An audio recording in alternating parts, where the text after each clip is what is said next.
Hey, what's up, everyone? I just got back from another day of press screenings at this year's New York Film Festival, and this morning was my first press conference, and it's for the movie Nickel Boys, directed by RaMell Ross, based on the Pulitzer Prize winning book. You know, like I always do, I go into these things without watching any trailers, maybe briefly reading synopsis, and I was pretty much blown away by this movie. Had a lot of heart, a lot of emotion, very strong messages all throughout. It takes place during the civil rights movement years. And one of the things that I found extremely interesting was the directing choice in making everything point of view, seeing the movie through the eyes of the main character, which is very interesting, something that hasn't really been done a lot. So it's nice to see a newer movie do something like this. And I have a strong feeling that this movie is going to be getting a lot of buzz in this year's festival. Potential Oscar possibilities here across the board with certain categories. I'll leave that all speculation up to my movie review that will be posted on the channel in a little bit.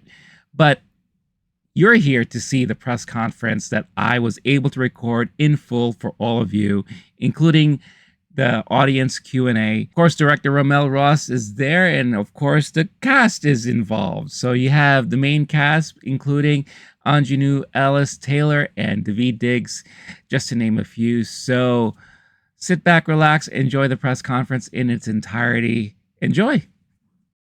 I'm very pleased to be joined by the director and the cast of Nickel Boys. Please welcome Hamish Linklater. Hechinger. Daveed Diggs. Aunjanue, Ellis-Taylor. Brandon Wilson.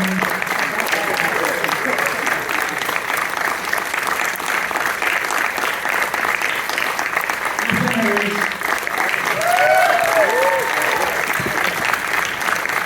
And co-writer and director RaMell Ross.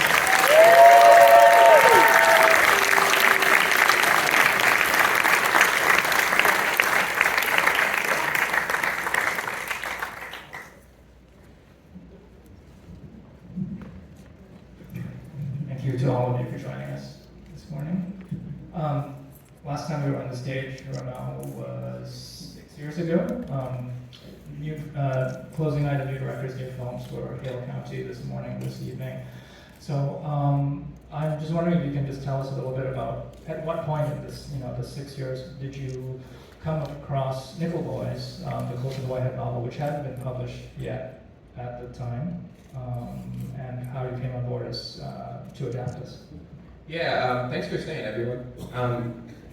I came across it when Dee Dee and Jeremy rang up Jocelyn to chat about something we didn't even know what it was about. We went and met them, and She said Dee Dee Gardner and Jeremy Kleiner from Plan B. I mean, sorry. And Jocelyn Barnes, your co-writer. I'm so used to the shorthand, Yeah, like just talking to making all sure of your faces everybody here. knows. I will say everyone's full name, and also all other info I know about them, just to make sure that information's accurate. So so met with Jeremy Kleiner and Dee Dee Gardner from Plan B Entertainment, which is co-owned with Brad Pitt. I mean, it's true, but and they, we just chatted for 2 hours, and then they said, hey, we have this book, Nickel Boys, that we think you might be interested in.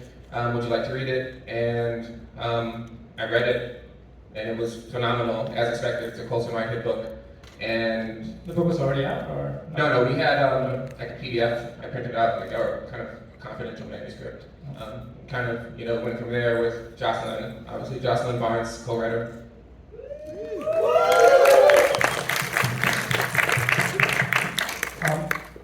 At what point in the process of reading the book did you figure out how you wanted to adapt it? Did you know right away as you were reading it, or did you have to sit with it for a bit? Yeah, it's I love the question because it forces me to find the point which was not really in language, because you're reading it and you're kind of building your own universe. I think the first question that spurred I think I could adapt it to the things that I'm interested in visually, was thinking about when Elwood realized that he was erased, like when he realized he was a black person. And that process to me, you know, being a person that has come into the world as many other people on this stage and then had to be confronted with what the world says that you are, a black person, and obviously we are in varying degrees, was like a thing that I'm like, oh, that's quite poetic, and that's something that's cumulative, and that's something that's, you know, looking glass kind of theory. So yeah, but POV was the first thing I thought of, honestly. You know my work, Dennis. I have this image called I Home, and it's my hand holding in a 4x5 image, holding a phone, and there's an anti-phone home in the background. And to me, that was like an intervention in Southern photography that like claimed authorship. And I went to that image immediately because that forces a person to understand who's looking.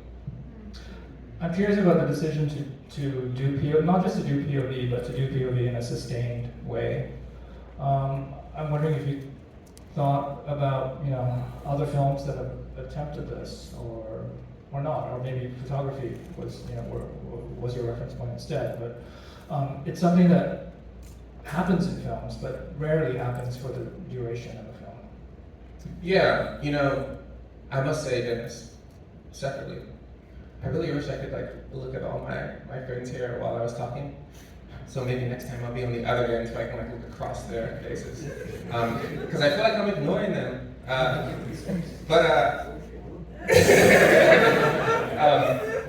Sorry guys. You can look there. Okay. I mean, so I think Lady in the Lake was the first official film to attempt it, or do it, and honestly, you know, from like Enter the Void to there's like a Catherine Bigelow film that does it, I think, quite well. Strange Days. Yeah, for a little bit. And Parker Henry, of course, was the one where it's like, oh, this is what we don't want it to be. Well, the film's not the worst. I mean, the film is good, sorry. You guys know what I'm saying. It's a good film, but it's an action cam film. And to me, that's not POV. To me, that's having a camera in a wide frame close to someone's body, which is just giving you the sense of like the sort of chaos of being the central point, central locus in time and movement. That's like POV to me. That like the test for POV, the proof of concept, which Jocelyn and I used to sort of like to show and make the treatment and stuff, was images or scenes from Hell County, because the way in which the camera is used there is long lens and it's shallow focus, and you can control someone's attention, which is to me closer to POV than having a wide frame, being able to see the same field of view. Right. And so that's kind of how went back to Hell County for it. Right. I wanted to bring the actors into this actually, and maybe hear from all of them about this, what it was like to work with this very specific way of making a film. Actually, maybe we can start with Ethan and Brandon. And you know, before RaMell, can you talk about casting the two of them? Thank the Lord we got him. I mean, honestly, thank the Lord we got every person on this stage. I think all films are, you know, contingent on its parts, but I feel like if without each of these pieces, like it kind of collapses in a way. But I think that's what happens when it's done and there's like some sort of like magical touch that is ineffable, that unites everything. These two were the standouts by far from the casting tapes that we got. I found that, well, we found that because there was a huge collective process of choosing. Brandon was the first one we saw. He just was Turner. And he was also other characters you wanted him to be, which was why he was so good. Like, he didn't read like a historical young man. He read like someone who was, you know, bringing his personal life into the character. And then Ethan here was the latest find and the most scariest, because we, you know, were weeks away from shooting. We had to find who we thought was the right guy, and then we saw his face and his eyes and his optimism that just kind of exists even in conversation. And we were sold. And then when they did a chemistry read, everyone, big sigh of relief. Ethan and Brandon, I was curious to hear you talk about just, you know, this particular way of shooting the film. Did you find it like an interesting or useful restraint? Was it confining as an actor to have to work this way?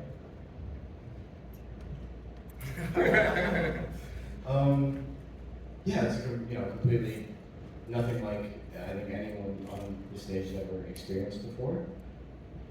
And honestly, I didn't pay attention to the fact that that's how we were going to be doing it during the whole casting process. I read the script and it said POV, whenever for most of Elwood's lines and everything, and I just kind of ignored it. I was more focused on the story and Elwood and connecting with the material.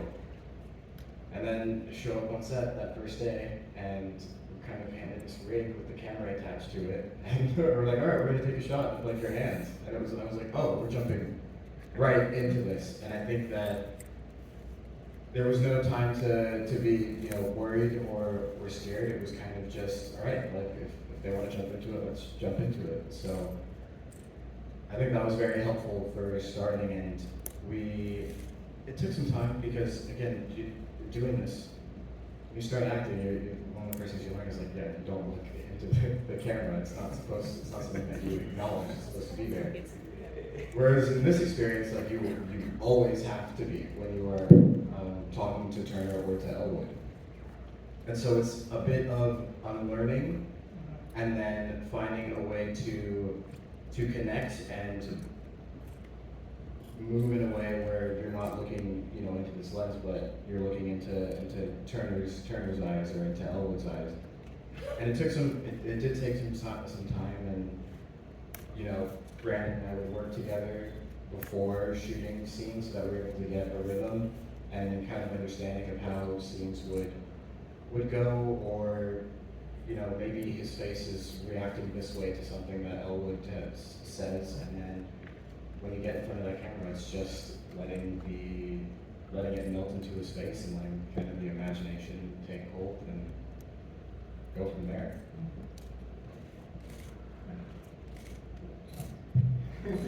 I mean, yeah, my experience was pretty parallel with Ethan's, saying that we were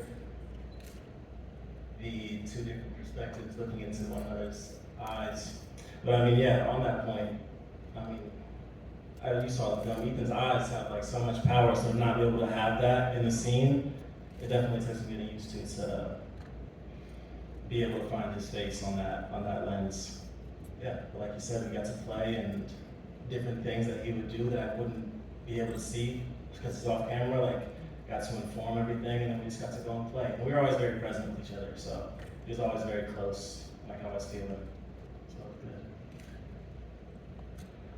Aunjanue, I'd love to hear you speak about that as well, but before that, I actually read an interview you did a year ago where you said that you actually tried to track down RaMell after you saw Hale County. Is that correct? Could you tell us a bit about your response to Hale County? I mean, did you know he was making a fiction film, or did you just want to speak to him? Well, I saw Hale County. Let's give a shout out to Hale County.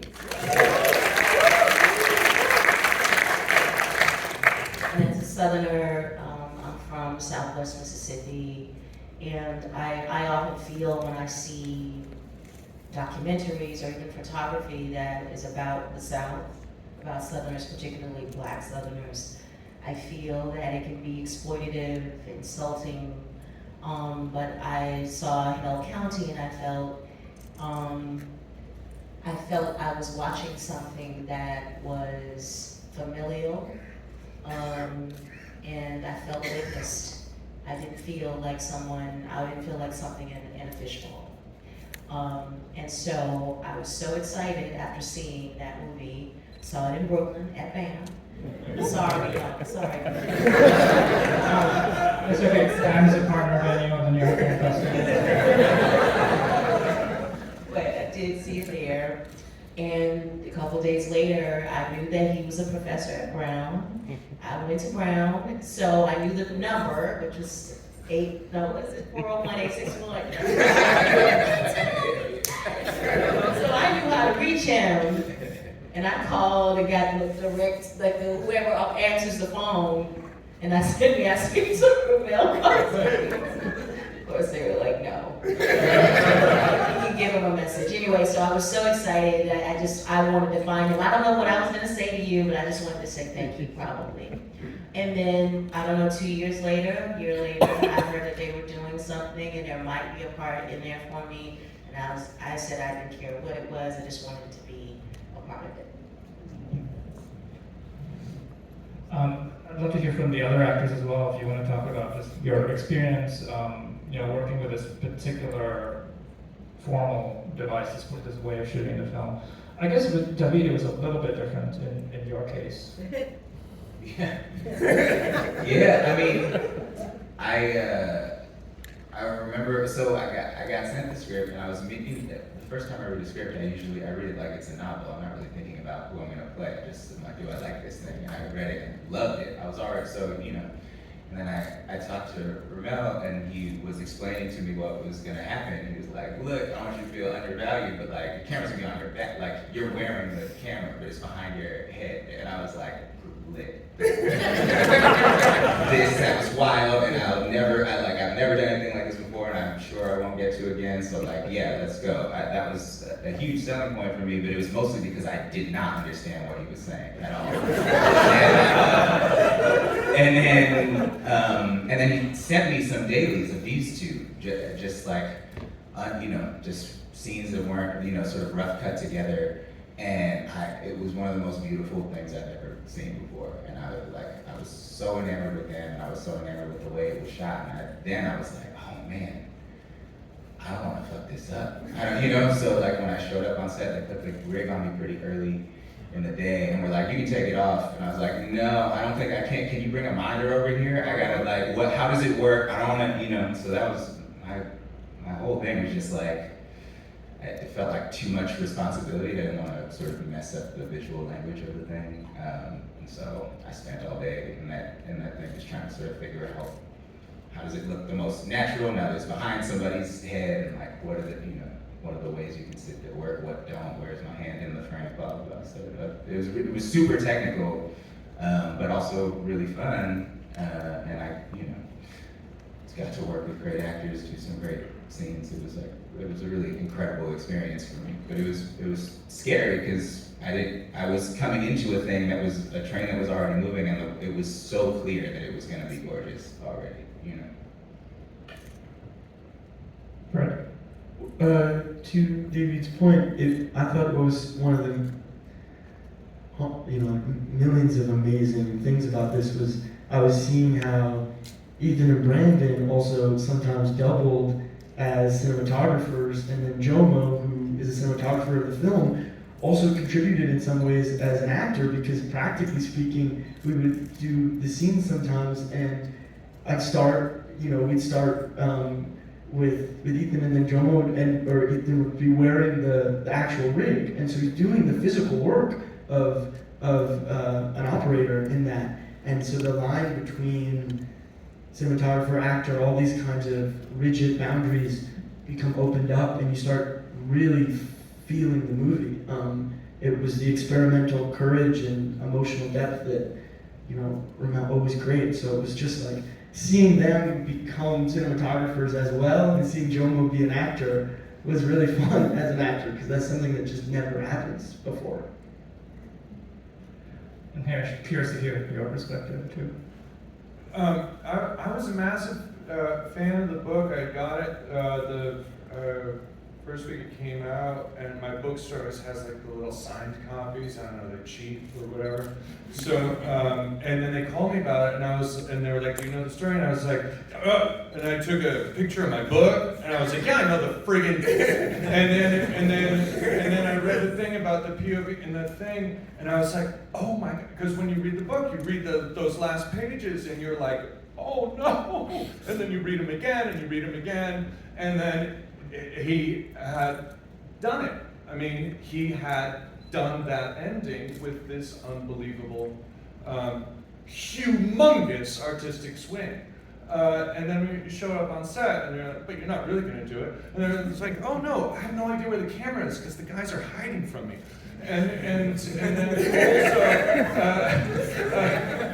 I have no idea really what I'm going to do. And RaMell would be like, "There's going to be a crocodile." You might be an alligator. And the kids will all be on desks, but you won't. And you'll say some lines you don't know for a long time. And there's going to be a guy with like a piece of twine that holds the alligator or the crocodile. Good luck. And of course the camera is like, you'll never know. So it was just like, I mean, it was like such a, oh God, it was such a joyous, satisfying experience. Maybe I'll just ask one more, and then we'll take questions from the audience. And just picking up on what Aunjanue was saying about Hale County and how it's somehow different. It's set apart from other representations of Black life in the South. And I'm wondering if, with this material, with this film, did you feel that you were working against certain tropes, certain forms of representation? Were there certain things you didn't want to do, adapting a book about abuse and brutality and trauma? Yeah, I think like Hale County, which evades hard pillars of narrative, this book is wildly narrative, and so with its almost focus on trauma being the not even invisible, but maybe just the overarching violence that kind of organizes it, unfortunately. Yeah, I think it was clear that Jeremy and Dee asked me to bring the non-trauma reveling, which kind of cinema has always done, maybe for a fact of not knowing how to do it otherwise, or simultaneously knowing that it's gonna get people interested and have emotional responses. And then I think the challenge then for Jocelyn Barnes, co-writer and producer, was to give it form. Like, it's actually quite easy if you say you're not going to do something. There's a million ways to do it, And so it was just trying to come up with the right ones. And one thing we look at is thinking about when people go through traumatic things, or when people are human beings, like they're not always looking in the eye of evil. Like they're, when something traumatic's happening, and you look where you look, and those impressions become proxies, which then become, sense memories in future life that just ruin your day, or ruin your year, or ruin your relationships.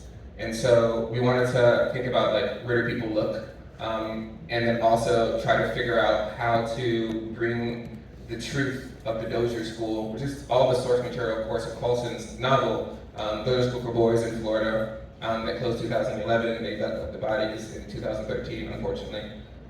And fortunately, so that this story could be told and people could know. So how do you, and like bringing their images in when Elwood is being beat and abstracting them, but having them be clear, is to me more visceral and devastating and memorable than seeing Elwood hit, because for all the reasons we know. Is this something that you talked about with the actors? No, we talked a lot about it with, of course, the producers, Jeremy, Dee and David, and Joss. But I think one thing we wanted to do was, and a lot of conversations with Jomo were around how do we know how we want to shoot this, but we don't want to overburden the actors with the concepts that we think we're introducing. We wanted them to just be able to do their thing and to have experiences with each other, so that whatever they do best is forefronted and not our ideas, which is quite hard, because the first directing moment I would say I had was like directing Ethan's hands, and when Jomo and I, we make the frame, we're like, this is something, but we're not like Ethan. You don't even know. Like, we were so hard to be like Ethan, you don't even know. Like, if you knew that you're Elwood, and Elwood having his perspective be the perspective that is simultaneously the perspective of the audience, they're having a double consciousness simultaneously, blah, blah, blah, blah, blah, blah, like, not useful, There was only one time when we were shooting something where RaMell kind of like looked at us and he was like, you know, it was like this was kind of a big deal. and that was like the one moment where I was like, yeah, all right, I guess you're right. Like, and that's cool. But otherwise, yeah, I really do appreciate that. It definitely helped kind of be as present as we possibly could during the entire experience. Actually, I want to throw in one more question before we open it up. We talked a lot about POV, but I think another really important element of the film is the use of archival material, and which is quite surprising and idiosyncratic, actually. But when did archival come into the process for you, and what kind of footage were you looking for? Yeah, I think the archival inclusion in the film was the hardest to justify to the larger sort of people who ushered the film in, simply because it's an abstract idea that I know just fundamentally works if you find the right archival. And it was part of the writing process. If you go back to the script, like it's just replete with archival in almost the positions that they're in, not always. Of course, we work with Nick, editor Nick, not script writer Nick, scripting Nick. You guys, it's for another time. So I think, but in terms of archival, Allison Brandon and Alex Westfall were the archival sort of leads, and I gave them an impossible task because we know how fraught the archive is. If you don't, you can just read about it. It's like popular knowledge.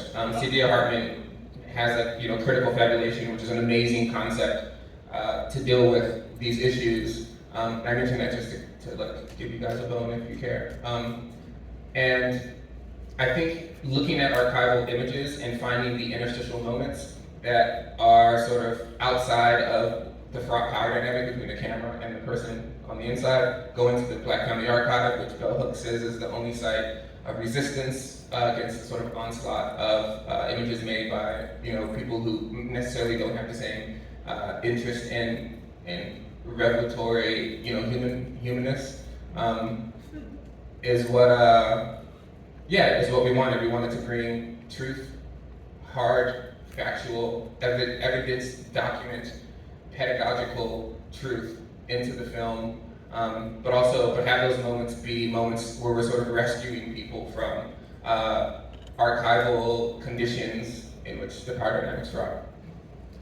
Okay, we can take some questions. I think we have mic runners? Yes, okay. Maybe we'll start over there. Yeah.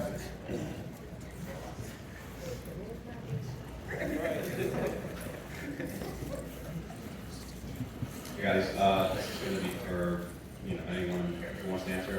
So obviously the film is set in Tallahassee, Florida, which is the state capital. The film, something that is happening right now in Florida, obviously, is Governor Ron DeSantis has been rolling back education about Black history, Black culture, DEI, various things. They've been going into schools and getting rid of books that they feel are woke or unsuitable. So I'm curious as to whether this context was something that affected the production of the film. Were you thinking about it before, during, or after?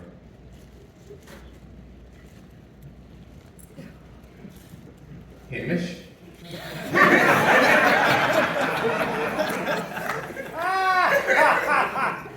No. I love the question because all the wild and devastating yet unsurprising things that are happening to sort of reverse things that we call progress towards sort of visual justice or some sort of equality are all things that push us to be more in making the film intentional and to burrow down even further in what we were doing. I believe that films like this, especially ones that are dealing with notions of experience and kind of like less narrative driven, they work on the body in ways that produce the same types of behavior that we're fighting against. And so it's like, there's like, the films are unconsciously powerful, obviously. And so knowing that this was happening in Florida, knowing that it's happened in Texas and it's happened all over the country, and having it be so current with our editing process makes us even more strong-willed, I think, to continue to try to get this thing in front of the largest audience possible.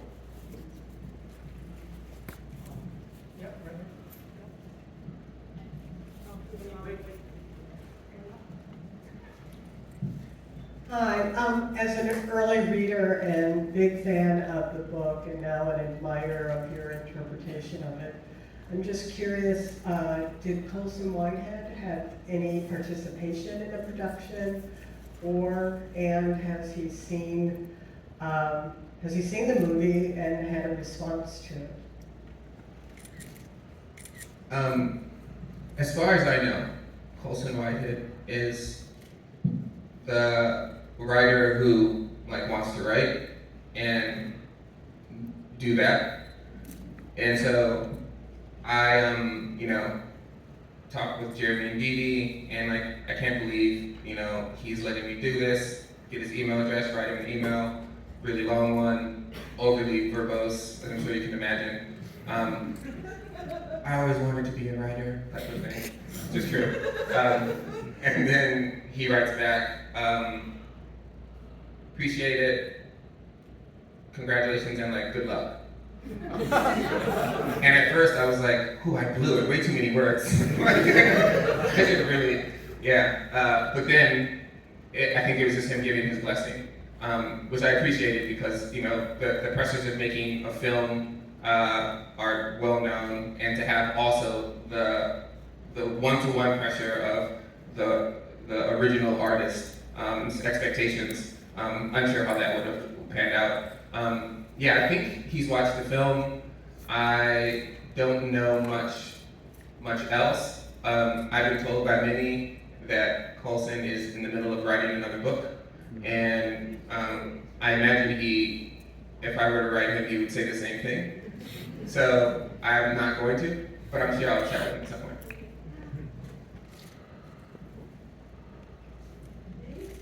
Yes.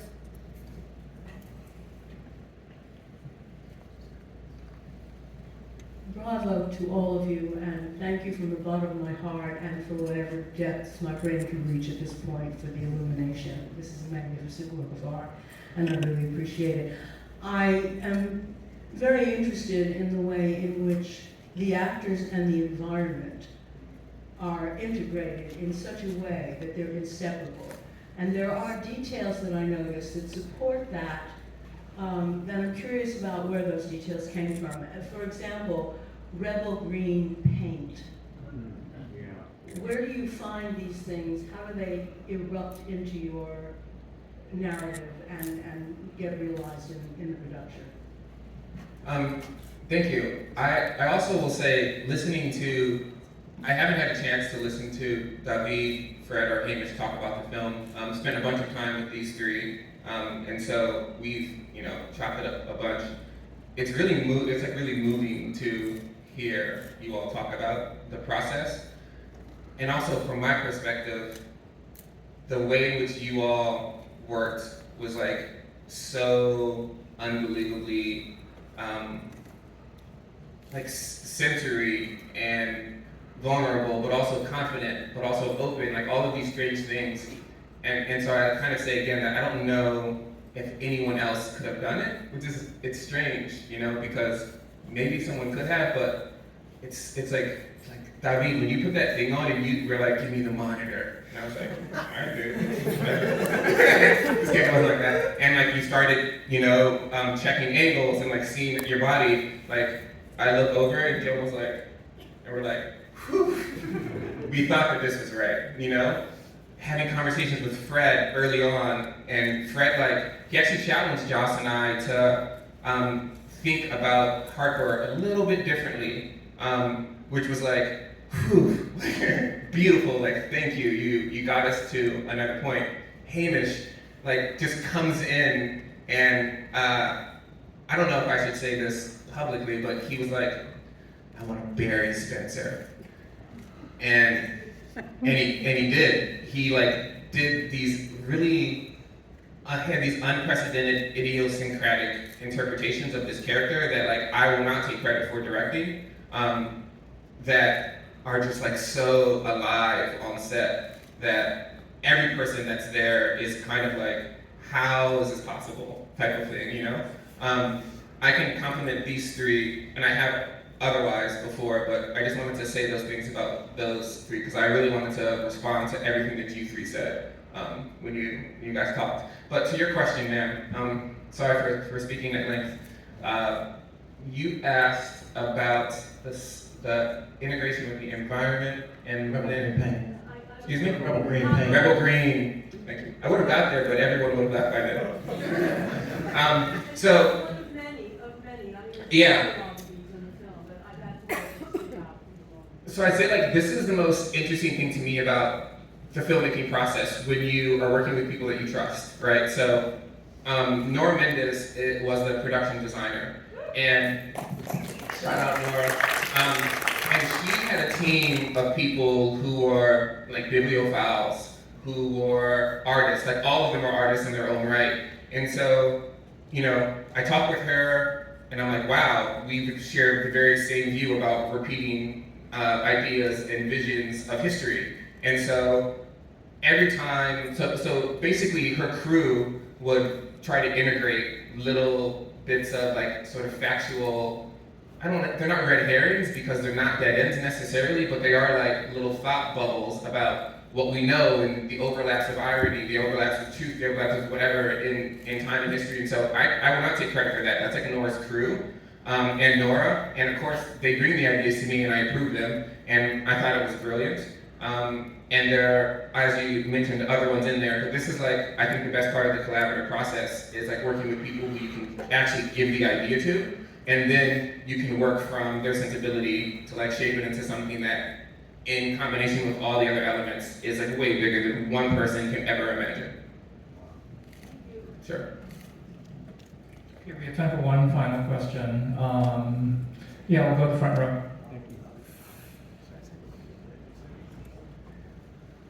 Also, guys, sorry. The environment question is interesting. No, go ahead. It's your Thanks. Dwight Kastner with the Times Weekly in Chicago. I want to thank you for a really great film that just crystallized so many things. Just to point my own reference to it, I was at the premiere of The Defiant Ones at a little art house on the south side of Chicago. Tony Curtis was there. Sidney was not because he was on another film, of course. There were a lot of places that would not show that film. It was very controversial because it showed a black man and a white man functioning as equals. And I just wanted to talk to you and have you talk to us about interconnecting a lot of these things because you brought in the Apollo 8 mission, the nonviolent movement, the assassination of King, the brutality, which I experienced at the hands of Chicago police as a teenager. They would just take us and snatch us off the street and beat us, sometimes to death, and people would disappear, just as you pointed out in the film. Your character said Nickel Academy is everywhere. Talk to me about all of that. Man, I don't know if you want to grab some food? You said all of it, that's a lot of stuff. I'll say that, you know, one of and we all know this, so sorry if I'm speaking, if it sounds like I'm being, saying something you don't know. Like, the power of the image, the power of bringing just the Defiant Ones into the film and having Ethan and Brandon be, I guess more specifically Ethan as Elwood because they even look alike. Like, he looks like Sidney Poitier, you know, in a way. Which is, I think, why Joss and that's how we originally came to writing it in the film, in the script, is we were like looking for parallels for these two. We were like, wait, the Defiant Ones, that was about this. There's no way they'll let us use this in the film. If we can get it in the film, it's gonna be, which was, what a process. But the idea of bringing the image and the memory, so basically, like film, like a smell that takes you back across time and across whatever, like that, having that image there, like took you, like reverse spiraled you. And like, that's the point, you know? One of the points. It's not something that I can be like, I wanted to do this and like that's where it ends. It is about the experience of bringing together images and ideas and time periods and symbols and relationships. Like race has changed so much since then. Our understanding of the prison systems, our understanding of cinema, our understanding of like, people used to dream in black and white because black and white was the fidelity image recreation for the world. Like when you do these things, one, you collapse time, you make like, maybe it's like birds in like the thickness of the moment, like you make the moment thicker. You bring the guardrails of like what happened yesterday and before like so wide that you can actually experience more what I think it is to truly be a social human. And that's one of the purposes. Some of the things, they're all gestures. We as artists experience them when we're making the film, and in the edit room as something that is meaningful to us. We could spill rivers of ink. I love Carl River, I think you said that. Rivers of ink to explain why, but it's more about your experience and what you said than anything I could ever say on stage about it. Yeah. Any of you want to add anything to that? Okay. Well, I want to thank you all for this film. We're really proud of you. I want to thank all that you have an opportunity. RaMell is going to do a talk with Barry Jenkins on Sunday at 6 o'clock. Probably will be a long line for that, but it'll be worth getting in line, I think. Thank you for coming. Thank you, everybody. Yeah, thank you all. Thank you so much. Thank you.